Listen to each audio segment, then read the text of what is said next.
আসসালামু আলাইকুম, স্বাগত জানাচ্ছি আরটিভি সন্ধ্যার সংবাদে। শুনছিলেন মার্কেন্টাইল ব্যাংক সংবাদ শিরোনাম। পুরো সংবাদে আপনাদের সঙ্গে আছি আমি ফারিয়া শারমিন।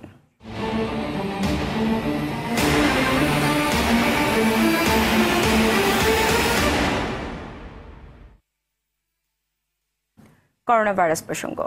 করোনা ভাইরাস সংক্রমণের জটিল সময় পার করছে বাংলাদেশ। প্রথম শনাক্ত হওয়ার পর থেকে গেল 3 মাসে সংক্রমণের সঙ্গে মৃতের সংখ্যা পাল্লা দিয়ে বেড়েছে। স্বাস্থ্যবিধি না মানলে পরিস্থিতি আরও খারাপ হওয়ার আশঙ্কা করছেন বিশেষজ্ঞরা। এই অবস্থায় মন্দের ভালো হিসেবে নতুন করে শুরু হওয়া এলাকা ভিত্তিক লকডাউন কঠোরভাবে মেনে চলার পরামর্শ দিলেন তারা। বিস্তারিত জানাচ্ছেন মুক্তা মাহমুদ।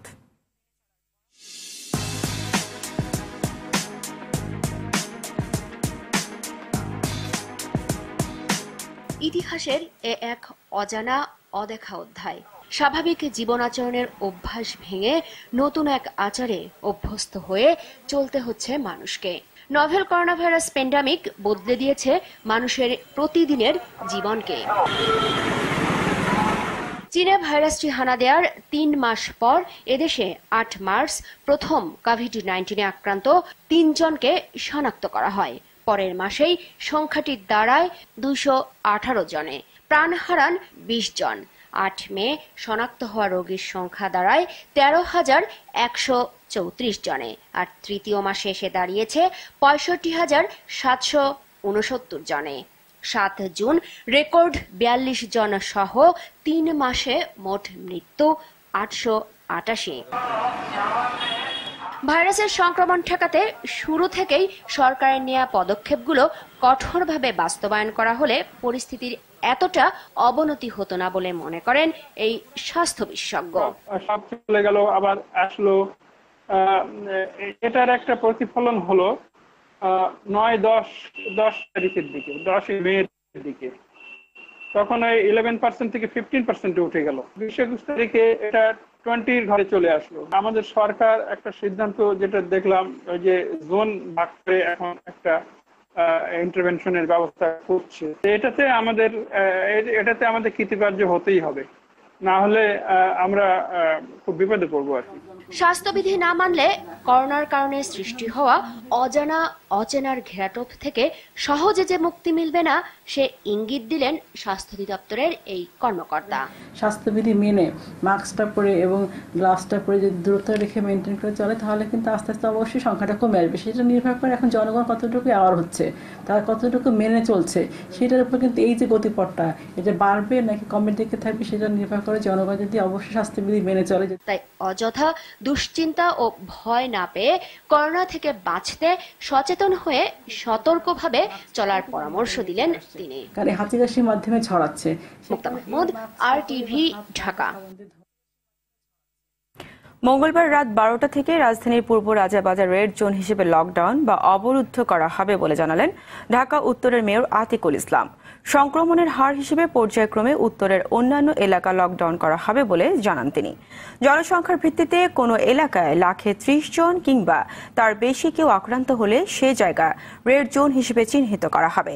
করোনা ভাইরাস ছড়িয়ে পড়া ঠেকাতে সাধারণ ছুটির পরিবর্তে দেশকে রেড, ইয়েলো ও গ্রিন জোনে ভাগ করে পরিস্থিতি নিয়ন্ত্রণের সিদ্ধান্ত নিয়েছে সরকার।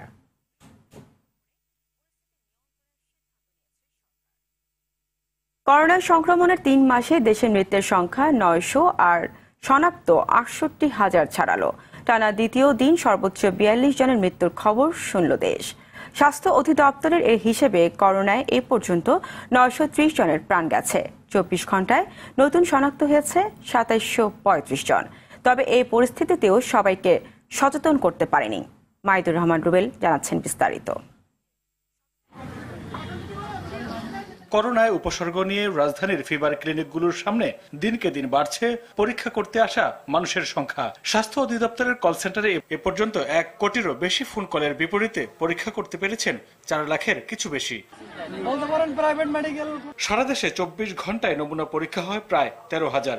এর মধ্যে শনাক্ত হন 2,735 জন। মোট শনাক্তের সংখ্যা বেড়ে হয়েছে 68,504 জন। এ সময় মৃত্যুবরণ করেন সর্বোচ্চ 42 জন। কোভিড-19 মোট মৃতের সংখ্যা এখন 930। এ পর্যন্ত সুস্থ হয়েছেন 14,500। গত 24 ঘন্টায় মৃত্যুবরণ করেছেন 42 জন। এ পর্যন্ত 930 জন। শনাক্ত বিবেচনায় মৃত্যুর হার 1.36%। বর্তমানে আইসোলেশনে আছেন 7,552 জন। 24 ঘন্টায় কোয়ারেন্টাইনে 2,228 জন। এ পর্যন্ত কোয়ারেন্টাইন 3,03,425 জন। প্রতিদিনই সংক্রমণ বাড়ছে আশঙ্কাজনক হারে। আক্রান্ত ও মৃত্যুর হার পুরুষদেরই বেশি। 11 থেকে 20 বছরের 1 জন, 21 থেকে 30 বছর 3 জন, 31 থেকে 40 1 জন, 41 থেকে 50 7 জন, 51 থেকে 60 10 জন, 61 থেকে 70 12 জন, 71 থেকে 80 4 জন, 81 থেকে 90 2 জন এবং 91 থেকে 100 বছরের মধ্যে 2 জন। স্বাস্থ্য অধিদপ্তরের নিয়মিত স্বাস্থ্য বার্তায় অতিরিক্ত মহাপরিচালক অধ্যাপক ডক্টর নাসিমা সুলতানা সংক্রমণ রোধে আবারও সবাইকে স্বাস্থ্যবিধি মেনে চলার পরামর্শ দেন। মাইদুর রহমান রুবেল, আরটিভি, ঢাকা। রাজধানীর মুগদা মেডিকেল জেনারেল হাসপাতালে করোনা শনাক্তকরণে হযবরল অবস্থা। দীর্ঘক্ষণ লাইনে থেকেও মিলছে না সিরিয়াল। অনেকে সিরিয়াল পেলেও প্রকাশ করতে পারছেন না ভিতরে। যারা নমুনা পরীক্ষা করতে যান তাদের বেশিরভাগের নানা উপসর্গ থাকলেও সাবধানতার ঘাটতি রয়েছে। শারীরিক দূরত্ব দূরের কথা, গায়ে গা লাগিয়ে হুড়োহুড়ি করে নমুনা সংগ্রহে ব্যস্ত সবাই। অনেকেই দীর্ঘক্ষণ লাইনে দাঁড়িয়ে অসুস্থ হয়ে পড়েন। সিরিয়ালে শৃঙ্খলা আনতে হাসপাতাল কর্তৃপক্ষ বা প্রশাসনের কাউকে দেখা যায়নি। প্রতিদিন সকাল 9টা থেকে বিনামূল্যে 200 জনের নমুনা সংগ্রহ করা হচ্ছে প্রতিষ্ঠানটিতে।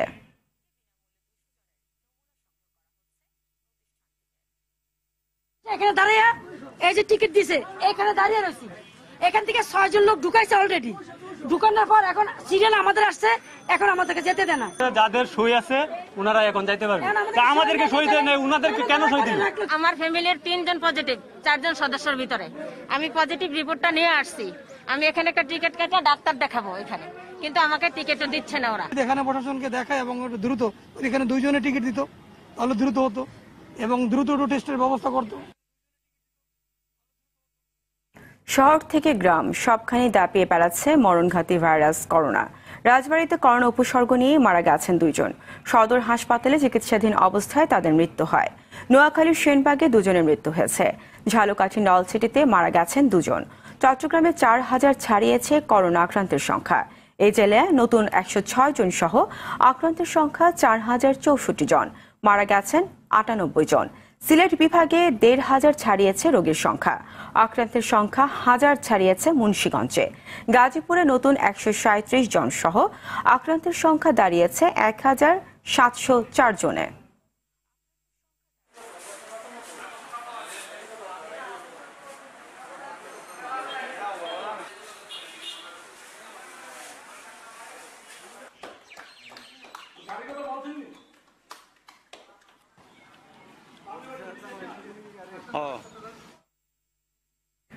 দর্শক, করোনা পরিস্থিতির খবর জানাতে নারায়ণগঞ্জ থেকে সরাসরি যোগ দিচ্ছেন সহকর্মী আনোয়ার হাসান।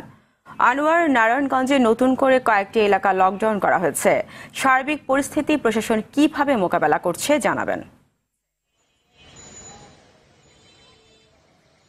হারিয়া গতকাল থেকে নারায়ণগঞ্জে 3টি এলাকা, সদর উপজেলা 3টি এলাকা, এর মধ্যে শহরে জামতলা, আমলাপাড়া এবং ফতুল্লার ভুইগড় রূপায়ণ টাউনে লকডাউন ঘোষণা করা হয়েছে। এই ঘোষণার সময় জেলা প্রশাসক জসিম উদ্দিন বলেছিলেন যে লকডাউন এলাকা থেকে কেউ বের হবে না, আর কেউ ঢুকতে পারবেন না, এমনকি গণপরিবহনও সেখানে থামতে পারবে না। তবে আজকে সকালে বাস্তব চিত্র কিন্তু তার সে নির্দেশনার প্রতিফলন দেখা যায়নি। আজ আমরা দেখেছি যে লকডাউনের এলাকাগুলিতে মানুষ আগের মতোই স্বাভাবিকভাবে চলাফেরা করছে। বা লকডাউন দেওয়ার জন্য যে বাঁশের খুঁটি দেওয়া হয়েছে, ব্যবহার করা হয়েছে, সে বাঁশের খুঁটি তুলে মানুষ যাচ্ছে, গাড়ি যাতায়াত করছে, রিক্সা যাতায়াত করছে। তো এই নিয়ে সচেতন মহলে প্রশ্ন উঠেছে, তাহলে এই লকডাউন দেওয়ার কি বা দরকার ছিল? এই প্রসঙ্গে পুলিশ সুপার বলেছেন যে পুলিশ প্রশাসন লকডাউন তদারকি করছে এবং তারা যথাযথভাবে তদারকি করছে, কিন্তু সচেতন নাগরিক সমাজ বলছে যে লকডাউন সেভাবে তদারকি করা হচ্ছে না। আজ সকালে জেলা civil surgeon doctor Imtiaz Ahmed জানিয়েছে নতুন করে গত 24 ঘন্টায় 4 জন মারা গেছে। সব মিলিয়ে এই জেলায় মৃত্যুর সংখ্যা 89, আর নতুন আক্রান্তের সংখ্যা গত 24 ঘন্টায় 94 জন। সব মিলিয়ে আক্রান্তের সংখ্যা 3594। তো এই ছিল নারায়ণগঞ্জের করোনা পরিস্থিতি সর্বশেষ তথ্য। ফারিয়া, ধন্যবাদ আপনাকে। নারায়ণগঞ্জ থেকে জানাচ্ছিলেন আনোয়ার হাসান। চলে যাচ্ছি পরবর্তী সংবাদে। কুমিল্লার বুড়িচং উপজেলার করোনা উপসর্গ নিয়ে বাবার মৃত্যুর 3 ঘন্টা পর মারা গেল ছেলে। দীর্ঘ সময় তাদের মরদেহ বাড়ির উঠোনে পড়ে থাকলেও এগিয়ে আসেনি কেউই। পরে স্থানীয় মসজিদের ইমামের সহায়তায় কয়েকজন মিলে বাবা ছেলের মরদেহ দাফন করে। রোববার উপজেলার কোরপাই পূর্বপাড়া এলাকায় এই ঘটনা ঘটে। এর আগে শনিবার করোনা উপসর্গ নিয়ে বারিক ব্যাপারী এবং তার ছেলে শাহ আলম নগরীর বিভিন্ন হাসপাতালে চিকিৎসার জন্য যান, কিন্তু কোথাও ভর্তি হতে না পেরে রাতে বাড়ি ফিরে আসেন। ভোরে বাবার মৃত্যু হয়। এর 3 ঘন্টা পর মারা যান ছিল। বিকেল পর্যন্ত তাদের মরদেহ পড়েছিল।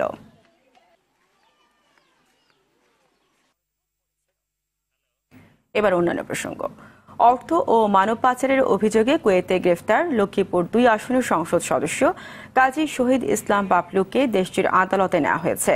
তার প্রতিষ্ঠানের এক কর্মকর্তা তথ্যটি নিশ্চিত করেন। এদিকে গ্রেফতারের পরও তার অতীত কর্মকাণ্ড নিয়ে মুখ খুলতে চাচ্ছেন না তার সংসদীয় আসনের বাসিন্দারা। স্থানীয়রা জানান 4 বছর আগেও এলাকায় তাকে কেউ চিনত না। গেল নির্বাচনের সময় থেকে লক্ষ্মীপুরের রাজনীতিতে তার নাটকীয় উত্থান। লক্ষ্মীপুর প্রতিনিধির সহায়তায় আরো জানাচ্ছেন মুজাহিদ হাসান। কাজী শহীদ ইসলাম পাপুল 2017 সালের আগে লক্ষ্মীপুরের মানুষ তাকে চিনতও না। এরপর ব্যবসায়ী নেতা হিসেবে এলাকার নানা কর্মকাণ্ডে জড়িত হন। নির্বাচনে জাতীয় পার্টির প্রার্থী হঠাৎ সরে দাঁড়ালে স্বতন্ত্র প্রার্থী হিসেবে জিতে আলোচনায় আসেন তিনি। লক্ষ্মীপুর 2 আসনের এই সাংসদ শ্রমিক হিসেবে কুয়েতে যেয়ে এখন সেখানকার কয়েকটি কোম্পানির কর্ণধার। কয়েক হাজার কোটি টাকার মালিক তিনি। অর্থ ও মানব পাচারের অভিযোগে শনিবার রাতে কুয়েতের মোশরেফ এলাকার বাসভবন থেকে দেশটির সিআইডি সদস্যদের হাতে গ্রেফতার হন তিনি। আমাদের এলাকাতে উন্নয়ন হবে, কাজ হবে, বেকারত্ব দূর হবে, আশা করি উনি হয়েছে যেভাবে হকার লাগিয়েছে। কিন্তু এখন তো শুনতেছি উনি ওই এলাকা জড়িত।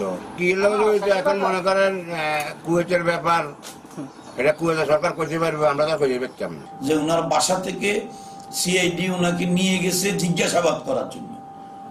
এখন এটা কি ওনাকে জিজ্ঞাসাবাদ করার পরে কি গ্রেপ্তার দেখাবে না ওনাকে ছেড়ে দিবে, এই বিষয়টা আমরা অবগত নই। গ্রেফতারের বিষয়টি রাষ্ট্রদূত SM আবুল কালাম গণমাধ্যমকে জানালেও বাংলাদেশ দূতাবাস এখনো কুয়েত কর্তৃপক্ষের আনুষ্ঠানিক বক্তব্যের অপেক্ষায় আছে। পাপুলের বিরুদ্ধে অবৈধভাবে সম্পদ অর্জনের অভিযোগে দুর্নীতি দমন কমিশন দুদকের অনুসন্ধান চলছে। পাপুলের স্ত্রী সংরক্ষিত আসনের সংসদ সদস্য। মুজাহিদ হাসান, RTV।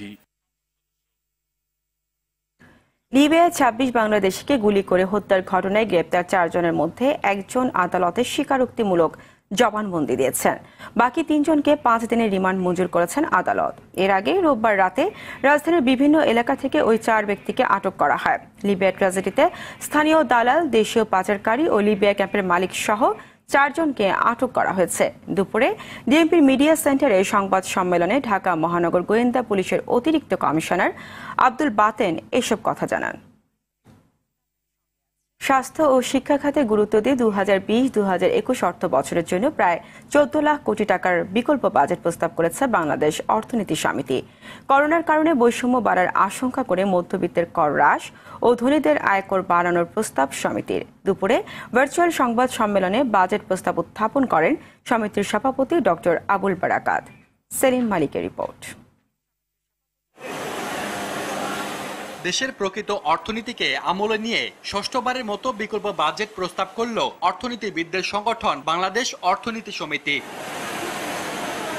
করোনার মহাবিপর্যয় থেকে মুক্তি ও মুক্তিযুদ্ধের চেতনায় বাংলাদেশ বিনির্মাণ এই স্লোগানকে সামনে রেখে চলতি অর্থ বছরের বাজেটের চেয়ে 2.5 গুণ বেশি 13,96,600 কোটি টাকার বাজেট প্রস্তাব করা হয়, যা জিডিপির 55%। 2020-21 অর্থ বছরের জন্য আমরা যে বাজেট বিকল্প বাজেট প্রস্তাব করছি তার মোট আকার 13,96,600 কোটি টাকা, যা এখন যে বাজেটটি চলছে বাংলাদেশের সরকারের তার তুলনায় 2.47 গুণ বেশি। আমাদের বাজেট সব বিবেচনায় সংকোচনমূলক কোনো বাজেট হবে না, সম্প্রসারণমূলক বাজেট হবে। বিশালে বাজেটে সর্বোচ্চ বরাদ্দ পেয়েছে শিক্ষা ও প্রযুক্তি খাত। স্বাস্থ্য খাতের বরাদ্দ দ্বিগুণ বাড়িয়ে 50,000 কোটি টাকা করা হয়। আমাদের প্রস্তাবিত বাজেট অনুযায়ী রাজস্ব আয় হবে 12,61,600 কোটি টাকা, প্রায় 91% যোগান দেবে সরকারের রাজস্ব আয়। আমরা ব্যাংকের ঋণ নেব না, আমাদের বাজেটে নাই। বৈদেশিক কোনো ঋণ আমরা নিব।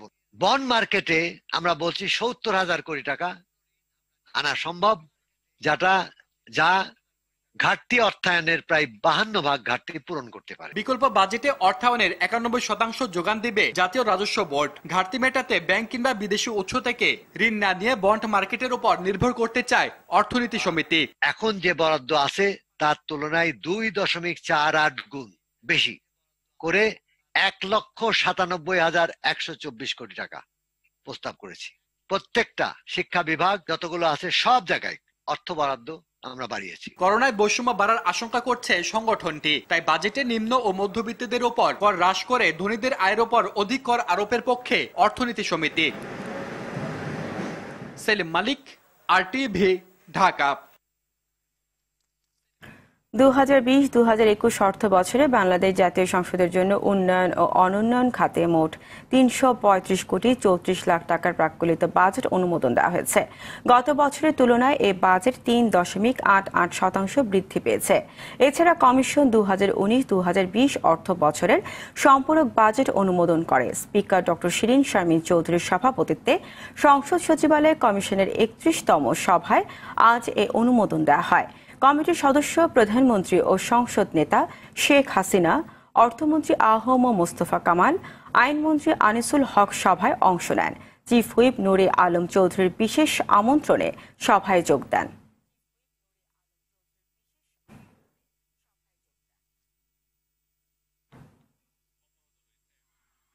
দর্শক, যুক্তরাজ্যের সর্বশেষ পরিস্থিতি জানতে সরাসরি যুক্ত হচ্ছে লন্ডনের সাংবাদিক সরওয়ার হোসেনের সঙ্গে।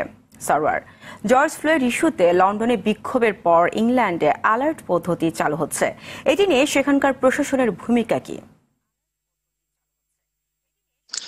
ধন্যবাদ ফারিয়া। যেটা বলছিলেন, আমেরিকাতে কৃষ্ণাঙ্গ যুবক জর্জ ফ্লয়েডের মৃত্যুর পর লন্ডন সহ ম্যানচেস্টার, ব্রিস্টল, এডিনবার্গে বিক্ষোভ হয়েছে গত কয়েকদিন ধরে, এবং এইসব বিক্ষোভে পুলিশের সাথে সংঘর্ষ হয়েছে। আমরা ব্রিস্টলে দেখেছি 17 শতকে কৃতদাস ব্যবসার সাথে জড়িত এক লোকের মূর্তি ফেলে দেওয়া হয়েছে পানিতে, এবং লন্ডনে প্রধানমন্ত্রীর কার্যালয়ে এবং আমেরিকার দূতাবাসের সামনে বিক্ষোভকারীদের সাথে পুলিশের সংঘর্ষ হয়েছে। এতে প্রায় 49 পুলিশ সদস্য আহত হয়েছে বলে পুলিশের পক্ষ থেকে জানানো হয়েছে এবং 60 জনকে গ্রেপ্তার করা হয়েছে। আজকে প্রধানমন্ত্রী বরিস জনসন জানিয়েছেন বিক্ষোভ বর্ণবাদ বিরোধী এই বিক্ষোভ আসলে দুর্বৃত্তদের হাতে চলে গেছে এবং এটি কোনো মতে মেনে নেওয়া যায় না। স্বরাষ্ট্রমন্ত্রী প্রীতি প্যাটেল জানিয়েছেন এইখানে যারা পুলিশের উপর আক্রমণ করেছে তাদেরকে আইনের আওতায় আনা হবে। আজকেও বিক্ষোভ অব্যাহত রয়েছে, কিন্তু বিক্ষোভ পুলিশের পক্ষ থেকে তাদেরকে অন্য কোনো উপায়ে প্রতিবাদ জানানোর উপায় খুঁজে বের করার জন্য জানানো হয়েছে। এবং যেটা বলা হচ্ছে ব্রিস্টলে যে মূর্তি ফেলে দেওয়া হয়েছে সেটাকেও আইনের আওতায় আনা হবে বলে পুলিশের পক্ষ থেকে জানানো হয়েছে। আর আমি করোনা ভাইরাসের যে বিষয়টা জানাতে চাই সেটা হচ্ছে, করোনা ভাইরাসে আজকে থেকে যারা ব্রিটেনে প্রবেশ করবে তাদেরকে 14 দিনের বাধ্যতামূলক কোয়ারেন্টাইনে থাকতে হবে, অন্যথায় তাদেরকে জরিমানা দিতে হবে। যদিও এয়ারলাইন্স কর্তৃপক্ষগুলো বলছে এটা পলিটিক্যাল স্ট্যান্ডবাজি ছাড়া আর কোনো কিছু নয়। এছাড়া আরেকটা বিষয় যেটা জানানো হয়েছে সেটা হচ্ছে 22 জুন থেকে রেস্টুরেন্ট এবং পাবগুলো ওপেন করে দেওয়া হবে শুধুমাত্র বাইরে আউটডোর সার্ভিস দেওয়ার জন্য, যদিও এর সমালোচনা রয়েছে। এবং মসজিদ খুলে দেওয়ার ব্যাপারেও একটা সিদ্ধান্ত চলছে, যদিও ইমামদের পক্ষ থেকে বলা হচ্ছে এটা এখনো আসলে যেরকম সতর্কতামূলক ব্যবস্থা, সামাজিক দূরত্ব মেনটেন করা উচিত, সেরকম ব্যবস্থা যদি না হয় তাহলে মসজিদগুলো খুলে দেওয়া উচিত হবে না। ফারিয়া, এই ছিল আমার কাছে সর্বশেষ আপডেট। ধন্যবাদ আপনাকে। দর্শক, এতক্ষণ কথা বলছিলাম লন্ডনের সাংবাদিক সরওয়ার হোসেনের সঙ্গে। করোনা ভাইরাসে আক্রান্তদের সেবা দিতে চীন থেকে মেডিকেল দল ঢাকায় পৌঁছেছে। হযরত শাহজালাল আন্তর্জাতিক বিমানবন্দরে 10 সদস্যের দলকে স্বাগত জানান পররাষ্ট্রমন্ত্রী ডক্টর AK আব্দুল মোমেন। বিশেষজ্ঞ চিকিৎসক, নার্স এবং প্রযুক্তিবিদদের সমন্বয়ে গঠিত এই মেডিকেল দল আধুনিক চিকিৎসা সরঞ্জাম নিয়ে বাংলাদেশে এসেছেন।